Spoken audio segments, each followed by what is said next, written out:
U.S. has surpassed another terrible coronavirus milestone with more than 10 million reported cases. And of course, it's only expected to get worse. So far, the pandemic has claimed nearly 240,000 lives in the U.S., including parents, siblings, friends, artists, and essential workers. We are continuing to share the stories of the remarkable people that we've lost. Here are just some of the many lives to remember. Helen Jones Woods was a founding member of the International Sweethearts of Rhythm, a racially integrated all-female band that toured the world in the 1930s and 40s. Woods picked up the trombone at 13, as she told a Smithsonian panel in 2011. I like watching the slide go up and down, you know. Oh, I could go up and down too, so why the hell don't I play that instrument, you know? In 1944, Downbeat magazine rated the Sweethearts America's #1 female band. But as Woods recalled, they weren't always welcome in the Jim Crow South. The Sweethearts broke up in 1949, and Woods joined the Omaha Symphony. But she was fired when the orchestra discovered she was black. So she worked for 30 years as a nurse and raised 4 children.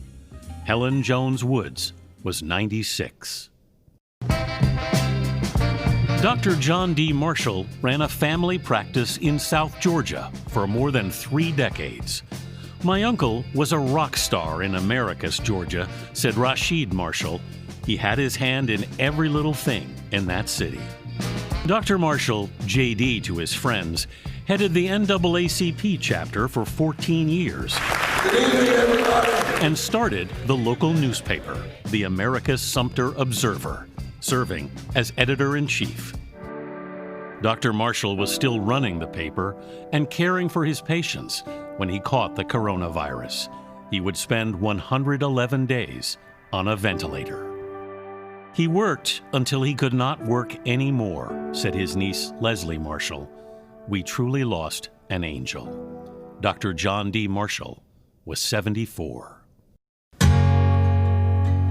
Brian Fonseca was a dramatic force in Indianapolis theater, a producer and director who championed voices whose stories hadn't been told.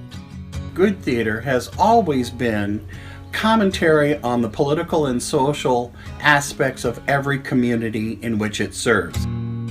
Fonseca first started a storefront theater in his hometown of Gary, Indiana.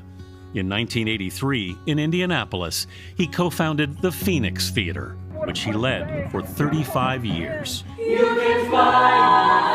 2 years he put his name on a new company, the Fonseca Theater, made up of 80% people of color. He gave me a shot. He's done that for countless artists, said Jordan Flores Schwartz, now the theater's interim director. When Fonseca got COVID, he held staff meetings from the hospital till just days before he died. He had a laugh that could fill a room, said Schwartz. It's weird to think I'll never hear that voice again. Brian Fonseca was 65.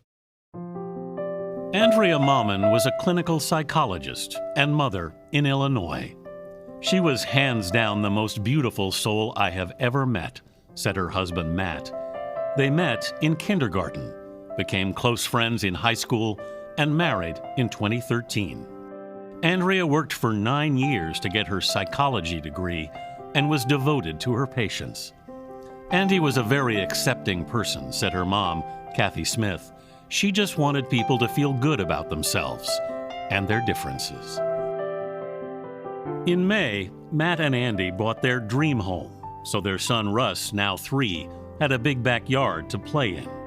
Then in August, they all caught the coronavirus.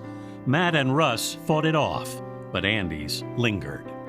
Just days after his mother died, Russ called out one night to his father. "Dada," he said, "it's just going to be you and me now, right?" "Yup," Matt answered, "just you and me." Andrea Mahmann was 37. Gosh, that chokes me up every time. Yeah. You know, it's like this is what we're dealing with here, and what's left behind, and the people, people having to pick up after all of this. I mean, Brian Fonseca usually did the Christmas production every year, and he's not going to be doing it this year. It's just another reminder. I'm so glad you do these, as hard as they are, that these are people behind all these numbers and cases. They are. All right. You know, you hear people say, oh, it affects virtually nobody.